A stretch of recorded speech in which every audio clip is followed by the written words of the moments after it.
a grabar. ¿Listo? Vamos a grabar un video muy bonito y vamos a explicar un tema con respecto al contenido denominado las reformas borbónicas. ¿Listo? Ahora, las reformas borbónicas, en este caso, hace referencia a al emerger de la dinastía Borbón en España. ¿Qué significa eso? Significa que durante mucho tiempo hubo una familia que gobernó España y esta familia pertenecía a la dinastía Borbona, es como un apellido, ¿ya? Estamos hablando generalmente, entre 1759 a 1788, ¿listo? Dentro de lo que van a ser las reformas borbónicas van a haber diferentes tipos de reformas. Entre las principales tenemos las reformas políticas que tú ves ahí. En este caso habla justamente sobre la creación de virreinato, como el Virreinato del Perú, el Virreinato de Nueva Granada, el Virreinato de La Plata, ¿ya? En donde se va a ir anexando lo que va a ser la audiencia de Charcas. También se van a crear capitanías generales. Virreinatos vienen a ser, chicos, como si fuesen departamentos, como si fuesen provincias, digamos, ¿no? Y la creación de capitanías generales en Venezuela y Chile. Ahora, las capitanías generales de Venezuela y Chile son en este caso como cuarteles. Hoy día serían, digamos así, como un cuartel que está, digamos, por la charca, en donde solamente hay militares o gente que se especializa en lo que es el arte de la guerra, ¿ya? Y se van a dar también otros sistemas políticos llamados la sustitución de los corregimientos por intendencia. Los corregimientos eran en donde había gente que, digamos, se dedicaba a decir que estaba mal y que estaba bien a otras personas. Y también estaban justamente, pues, se va a empezar a crear nuevas políticas administrativas, ¿ya? Ahora, dentro de estas reformas políticas se va a dar también la supresión de la venta de cargos públicos, o sea que antes se vendían los cargos al mejor postor, generalmente a personas que habían llegado desde España hacia América Latina.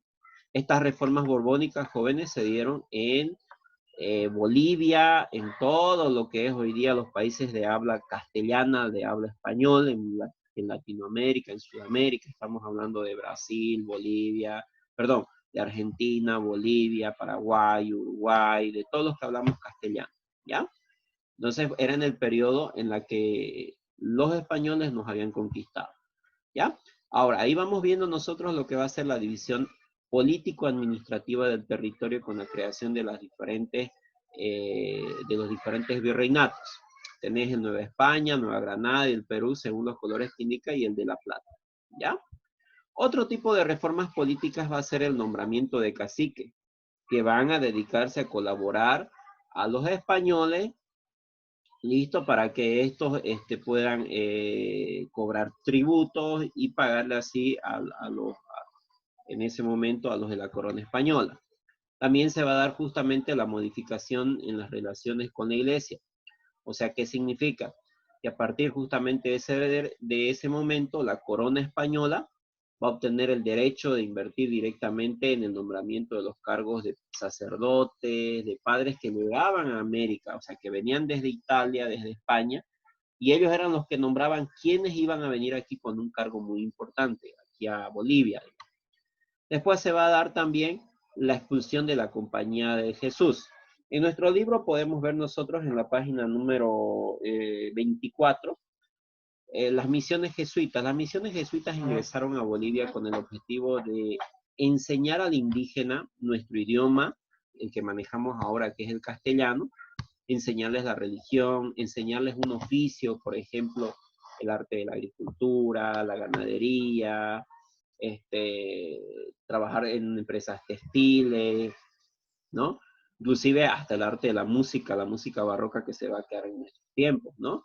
Entonces, todo esto se va a dar justamente con las reformas borbónicas. Ya en 1767 se va a expulsar a los jesuitas porque los jesuitas van a ser uno de los sacerdotes o curas que no van a obedecer al rey, sino al papa. Y eso le va a molestar al rey español y va a decir, no me gusta este tipo de gente, mejor los saco y que se queden en este caso otros dogmas se llama a las diferentes, ¿qué les puedo decir yo? Tipo partidos políticos de la iglesia, si vale el término, así como si fuesen, digamos, como pequeños sindicatos que pertenecen a la iglesia de sacerdotes. Había, por ejemplo, la Compañía de Jesús, había los dominicos, estaban los franciscanos, y la Compañía de Jesús o los jesuitas se dedicaban exclusivamente pues en tratar de ayudar al indígena a convertirlo a través de la ayuda. O sea, mira, yo te estoy dando, te estoy enseñando a esto, tú tienes que convertirte al cristianismo. Entonces, fueron un poco más buenos que las otras compañías. ¿Listo? Bueno, entonces, de esta manera se va la expulsión de los jesuitas, como vemos ahí en las imágenes. Miren los caciques electos. Ahí se va dando justamente cómo la iglesia empieza a preguntarse al rey, ¿y voy, qué voy a hacer yo como rey? Dice, ¿no? El rey está mirando, el niño es el rey. El rey dice, ya no quiero ser chiquitito, no quiero ser pequeño, quiero ser grandote, dice, ¿no? Y ahí se da la expulsión de los jesuitas en la imagen posterior, en la imagen de abajo, en 1766. ¿Ya? Bueno, vamos a continuar, pero con lo que es el tema. Ahora, las reformas borbónicas en sí. Esta lámina te muestra un resumen de todo lo que fue las reformas borbónicas. Objetivo. El objetivo principal era recuperar el control comercial que había perdido porque antes que llegue la corona española, gente que no era cercana a la corona española administraba el territorio descubierto de América del Sur. Entonces, quería, sí o sí quería, tengo que volver a administrar yo mis cosas, mis tierras, decía el rey. Ellos la habrán descubierto, pero lo hicieron porque yo les di el dinero, digamos, ¿no? O yo les di el permiso, decía. Entonces, por nada más, el rey va a destinar autoridades de su confianza para que gobiernen esos virreinatos. Y ya les quite a los que llegaron, que no conocía el rey, pero fueron españoles, en favor de la corona descubrieron estos territorios, se los quita. ¿Ya? Esto también justamente vamos a ir conociendo al rey Felipe o Carlos III, muchos lo conocen así, es el mismo, Felipe V o Carlos III es la misma persona, hay algunos que se les ubican. Profe, en el libro dice Felipe, en otro libro dice Carlos, ¿cuál es el verdadero? Los dos, porque en una era, por los portugueses era conocido con un nombre y por los españoles de otro nombre, ¿ya? Ahora, recalco nuevamente, una de las principales causas para que el rey se metiera y les quitase los privilegios a los españoles que descubrieron América fue porque había mucha corrupción. El rey era engañado. Por ejemplo, si se descubrían 10 monedas o 10 pepitas de oro, los españoles que llegaban acá, como no eran gente que conocía al rey, pero sí era gente que servía al rey, le decían, descubrimos 3 pepitas, no fue más, entonces la mitad de eso para usted y la mitad para mí, y ellos se quedaban con 7 y aparte la mitad más que le pedían al rey. Entonces el rey se enteró de toda esa corrupción y dijo, ahora yo lo voy a manejar y los virreyes van a ser mis primos, mis amigos, y mandaba a ellos para que sean los gobernantes de esas regiones, ¿ya? Entre las reformas va a estar justamente mejorar la milicia armada, o sea, van a tener una armada fuerte en donde se van a dedicar a construir carabelas ellos y ya no van a comprar más carabelas de otros, ¿ya? Y también resguardar así las diferentes invasiones. Es por eso que se crean las capitanías. Las capitanías van a ser gente que va a llegar con profesión militar para establecer ahí una especie de defensa de las futuras amenazas, ¿ya? Bueno, entonces ahí está el resumen de lo que son las reformas borbónicas. Ahora, estas reformas borbónicas no solamente fueron políticas, sino también fueron económicas. Dentro de las reformas borbónicas económicas se va a estimular la recuperación minera. Para esto se va a promover leyes de minería. ¿Ya? Van a enviar diferentes misiones científicas y se va a buscar regularizar el precio del mercurio. ¿El mercurio para qué sirve? El mercurio servía para separar la plata verdadera de sedimentos que tenía la plata. O sea que cuando se extraía la plata, ahí en la plata quedaban algunas piedras que no servían bien pegadas y cuando se echaba el mercurio se lograba filtrar y sacar plata pura. Ya se va a liberar, a liberar lo que va a ser el comercio de mercancías entre la colonia y Europa, o sea, entre Bolivia, entre Argentina, se libera para dárselos también a los europeos. Ya esto se va a firmar el convenio de Utrecht más allá. Se da entonces el comercio libre entre España y América. Otra cosa también, se va a fortalecer el sistema fiscal, o sea, quiere decir que se va a aumentar diferentes impuestos como el diezmo, la alcabala, los repartimientos, etcétera, ¿ya? Y también se va a contrarrestar los bajos sueldos percibidos por los corregidores. Entonces se va a establecer un sueldo fijo directamente y también se va a dar el sistema de reparto forzoso de mercancías a los indígenas. O sea que en este caso se les entregaba productos de seda, productos que ellos no necesitaban muchas veces, pero se los encajaban y se los vendían pues a ellos, ¿no? Que después con el tiempo ya eran cobrados. Ahora en las imágenes vamos a ir viendo, miren, ahí justamente sea lo que va a ser el sistema denominado lamita, que los españoles van a copiar de los incas. Y ahí vamos a ver la comercialización o el libre comercio que se va a dar entre la península ibérica, España, desde Sevilla, en toda la región del Océano Pacífico, o sea, donde dice Callao y Valparaíso, ¿ya? Desde ahí vamos viendo los repartimientos, miren, cosas que a veces que los indígenas no necesitaban, como la vestimenta, se los encajaban y decían, tomate, llévatelo, y él decía, pero yo no necesito, pero igual usted tiene que agarrarlo porque yo soy como su dueño, así que usted lo agarra y después me paga con trabajo o se queda como esclavo mío. Y así muchos de los españoles empezaron a llevarse indígenas como peones a sus haciendas o como sirvientes dentro de los hogares. ¿Ya? Ahora estas reformas borbónicas, recalco nuevamente, van a ser clasificadas de tres maneras: político, económico, social. ¿Listo? Bueno, entonces, nuevamente volvemos a recopilar. Dentro de estas reformas borbónicas, había alguien que no le gustaba al rey que protegiese a los indígenas o que generalmente no le hiciese caso, que era en este caso los jesuitas, y por nada más se da su expulsión. ¿Ya? Bueno, la oposición a las reformas va a llegar. ¿Cómo se da esta oposición a las reformas? Se da porque el libre comercio con España va a afectar los intereses de algunos comerciantes, especialmente en lo que va a ser la ciudad de Lima y México. Ellos van a perder el monopolio. ¿Qué significa monopolio? Significa que una persona tiene el privilegio de vender, el privilegio de ser el único que hace comida, digamos, churrascos en ese barrio, en esa zona. Eso es monopolio. ¿Ya? Entonces había muchos comerciantes que perdieron el monopolio de distribuir harina, arroz, y entonces se quejaron ellos, se movilizaron. Y también justamente el nombramiento de autoridades desde España. O sea, imagínate, el rey ahora nombra a su primo y desplazar a esos criollos que alguna vez tuvieron esos cargos, se enojaron.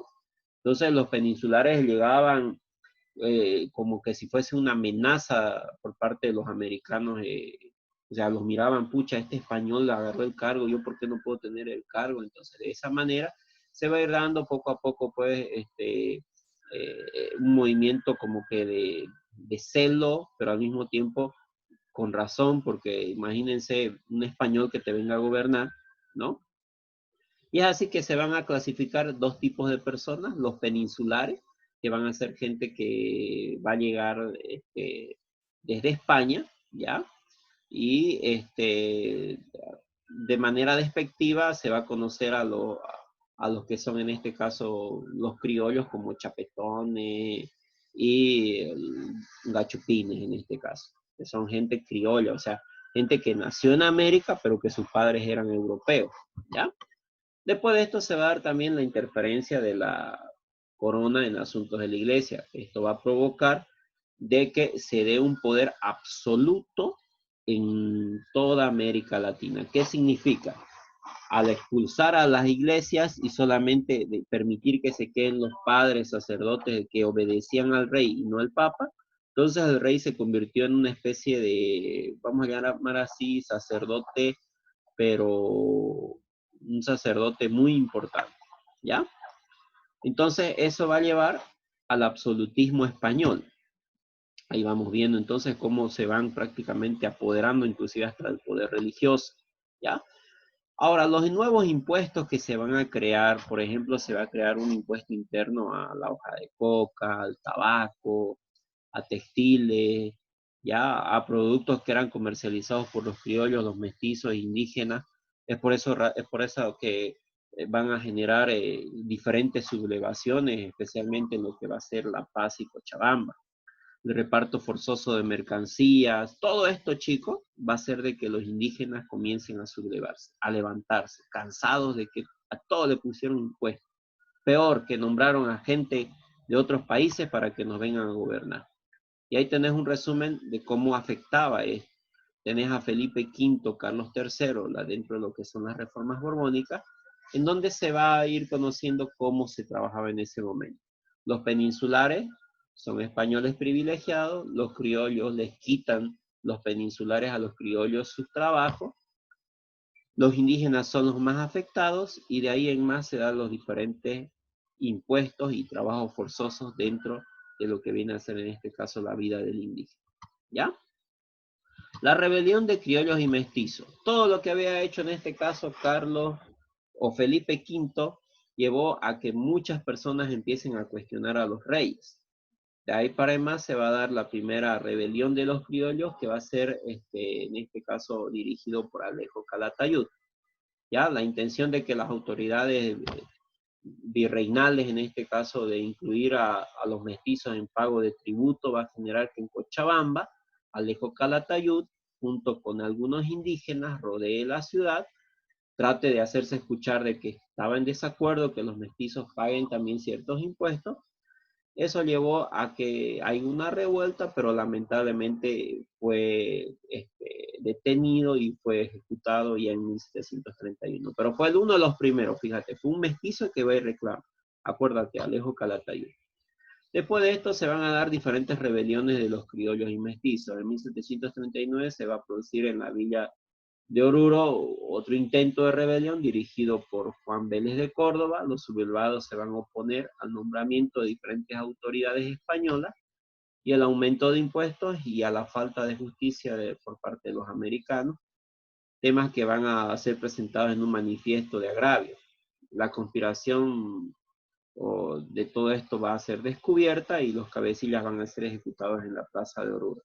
Ahí vos ves, mira, otra persona que se levanta, que es Juan Vélez de Córdoba, el 7 de julio de 1739, en Villa Oruro, ¿ya? Ofrendando así su vida, con la idea de que no se lleven a cabo estas reformas borbónicas y se piensa especialmente en lo que es el mestizo e indígena, ¿ya? Después tenemos la insurrección de Tomás Catari, en Chayanta. Tomás Catari va a ser un indígena de Potosí, que va a solicitar una audiencia en Buenos Aires, pero lo único que va a conseguir es que supuestamente se le respete su cargo. Cuando va a llegar a su zona, al lugar donde él vivía en Chayanta, no va a ser respetado, el corregidor va a apresarlo en 1780, y en ese mismo año las comunidades se van a rebelar, logrando así la libertad de Catari. Frente a esta situación, el corregidor va a apresarlo nuevamente, y finalmente lo van a arrojar en un, ¿cómo se llama? Un acantilado y va a morir, ¿listo? Entonces, los indígenas se van a movilizar, van a agarrar al corregidor y van a hacer su justicia por sus propias manos, o sea, después de que mató a Tomás Catari, ¿listo? Entonces ahí vemos unas imágenes de Tomás Catari, dice que iba a Tomás Catari, etcétera y demás, ¿no? Después esta rebelión va a ser retomada por los hermanos Tomás y Damaso, o bueno, la rebelión de Tomás Catari va a ser tomado por los hermanos Damaso y Nicolás. Bajo su dirección se va a lograr justamente radicalizar muchas cosas. La ciudad de La Plata va a ser cercada y luego de 2 intentos fallidos de tomar la ciudad, los hermanos Catari también lamentablemente van a ser apresados y ejecutados en 1781. Ahí justamente se da esa rebelión de los hermanos Catari también ahí, ¿no? Ahora, una de las rebeliones más importantes, chicos, va a ser la rebelión de Túpac Amaru y la rebelión del Cusco. La rebelión de Túpac Amaru, hacemos referencia a su nombre verdadero, que es José Gabriel Condorcanqui, era un cacique de Tungazuca, ¿ya? Lo que él pretendía era hacer que se le reconozca su título de inca, sin desconocer el título de rey. O sea, lo que buscaba era que se reivindiquen los derechos de los indígenas, ¿ya? Lamentablemente su rebelión no va a durar mucho tiempo, va a estar unos 2 años dentro de la rebelión, no va a poder alcanzar sus logros, pero va a ser el primer indicio de que los bolivianos, de que el resto de los países latinoamericanos podíamos tener una independencia, ¿ya? Lamentablemente va a ser ejecutado, va a ser descuartizado, como ustedes lo ven de esa manera, ¿ya? Y ahí se trata de apalear el movimiento indígena que empezaba a emerger en todo la colonia española. Se va a dar lo que va a ser también la sublevación de Oruro y de Cochabamba. En 1781 se va a producir una lucha entre españoles y criollos en un cabildo. Va triunfando el bando español, pero de forma paralela en las diferentes regiones de Paria, Caranga, van a ser muertos estos corregidores por parte de los indígenas, quienes decían seguir a Tomás Katari y a Tupac Amaru o tener esa lucha similar. Esta coyuntura bajo la amenaza de que los indígenas ingresen a la villa, la población criolla y mestiza de Oruro, dirigida por los hermanos Rodríguez, se va a rebelar y va a obligar al corregidor Urrutia a abandonar la ciudad, ¿ya? Es así que se va a ir dando esta sublevación y vamos a ver nosotros entonces que ya en febrero de 1781 se llega a consolidar el movimiento revolucionario de Oruro. Por ahí estamos ingresando ahí a otro tema en donde dice justamente la revolución de independencia de Bolivia, ¿ya? Dentro de la revolución de independencia de Bolivia vamos a ir viendo nosotros que se va a ir dando justamente poco a poco con la reivindicación del indígena, pero especialmente hacer prevalecer los derechos de los ciudadanos en América Latina. Ahora, la insurrección de Tupac Katari. ¿Quién es Tupac Katari? Va a surgir justamente en La Paz un nuevo líder, se llama Julián Apaza, ¿ya? Va a nacer en Ayoayo y se va a dedicar al comercio de coca, quien va a tomar el nombre con el tiempo de Tupac Katari. La insurrección de Apaza se va a iniciar en marzo de 1781 y su objetivo principal va a ser tomar la ciudad de La Paz. Va a sitiarla durante 109 días, quiere decir que lo va a encerrar durante 109 días, y la resistencia en la ciudad va a ser de que obliguen a los indígenas a replegarse, o sea que va a aguantar la ciudad. Pero el refuerzo de las tropas de Amaru van a llegar desde el Cusco, y con el apoyo de su esposa Bartolina Sisa, Katari va a lograr justamente que el pueblo de Sorata y posteriormente va a también cercar nuevamente la ciudad de La Paz, ¿ya? Lamentablemente el proceso reivindicatorio, tanto de Tupac Katari como de Bartolina Sisa, su esposa, va a ser controlado por los españoles, va a ser preso y va a ser condenado a morir descuartizado. ¿Ya? Estamos hablando de esto ya en noviembre de 1781. Y los rebeldes, o sea, la gente que le seguía, hasta 1783 también van a ser detenidos. En este caso estamos hablando de su esposa. Ahí tenemos a Tupac Katari, a Bartolina Sisa, ahí están los esposos. Y de esta manera, así tal cual Tupac Amaru muere descuartizado al lado por los caballos, de la misma manera, lamentablemente, Tupac Katari igual cae. ¿Ya? Ahora, la crisis de la monarquía española se da justamente porque en 1808 Napoleón Bonaparte va a llegar y va a conquistar España. Cuando conquista Napoleón Bonaparte España, ahí todos los bolivianos vamos a ver el momento idóneo para llegar a luchar por nuestra independencia. Toma justamente Napoleón preso al rey de español, pero esto va a llevar a que Carlota Joaquina, una prima de él que está más adelantecito, lo vamos a ver. Bueno, más adelante lo vamos a ir viendo. Vamos a ver acá. Entonces, en 1808 Napoleón toma el poder, se hace del reino de España y los españoles lo que se van a dedicar a hacer es lo siguiente. Defendámonos, saquemos al tirano francés de España y en América Latina cuando escuchamos eso decimos, ya es el momento, tenemos que ir por nuestra independencia. Porque mientras ellos allá se van a concentrar su fuerza en armamento, los soldados se tienen que enfocar en liberar a España, aquí es el momento de independizarnos, ¿no? Y eso fue justamente una causa para la independencia de nuestra América Latina. Ahora, vamos a ir viendo el proceso de independencia en América Latina. Se va a dar justamente los movimientos juntistas de 1809 a 1810. Movimientos juntistas quiere decir que en diferentes ciudades empiezan a levantarse, como por ejemplo en Santa Cruz, Cochabamba, Beni y demás. Ya vamos a ir viendo más adelante eso. Se va a dar también la guerra civil entre virreinatos, o sea, la insurrección indígena en 1809 a 1816.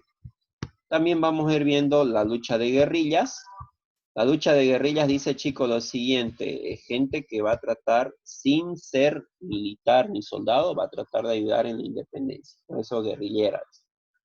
Y la crisis del virreinato se va a dar en este periodo, ¿ya? Ahí vemos nosotros entonces.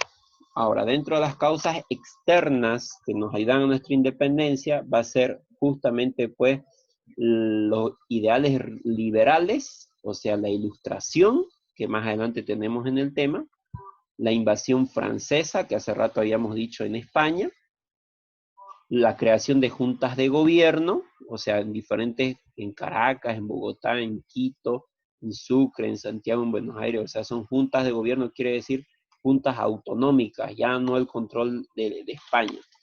Y especialmente el malestar criollo. Ahí aparece Simón Bolívar, Antonio José de Sucre, ¿cómo se llama este? Francisco de Miranda, Santander, entonces gente que van a decir, vamos por la lucha por la independencia, ¿ya? Ahora, la oposición frente a la crisis en la metrópoli. Ya estamos llegando al final, chicos. Le decía antes, Goyeneche había solicitado que la Junta de Sevilla se reconozca, que los españoles tengan un liderato y así puedan expulsar a los franceses. Pero había una prima del rey, en este caso, Fernando, Carlota Joaquina, que decía, bueno, en realidad la hermana, Carlota Joaquina, ella era justamente princesa de Portugal y decía, yo quiero que se me dé las colonias de América a mi gobierno hasta que mi hermano retome el poder. Si no me dan las colonias de América, entonces eso ya se llama traición a mi familia. Y en Chuquisaca le dijimos no, no vamos a ser parte de ningún gobierno hasta que nuestro rey retorne en la corona, gobierne nuevamente España. Pero eso solamente fue el inicio. En Chuquisaca pasó esto. Jaime Sudáñez utilizó estas palabras y él nos va a llevar con el tiempo al primer grito libertario en América Latina. Ahí está Carlota Joaquina. Tenemos las juntas de Chuquisaca y La Paz.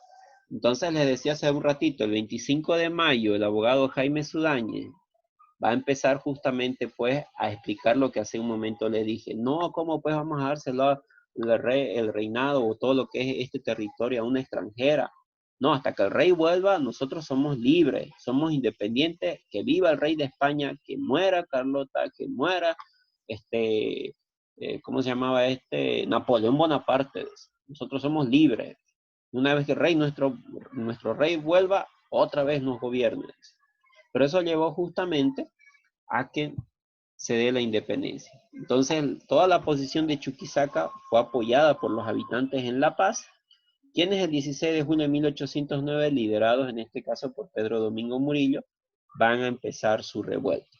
Y así se va a trasladar a diferentes lugares. Allá, entonces, ahí Pedro Domingo Murillo se acordarán, ¿no? La tea que dejo encendida jamás nadie la podrá apagar, decía, y ahí está. Entonces, ahí se da el dicho antes de que él pueda ser muerto.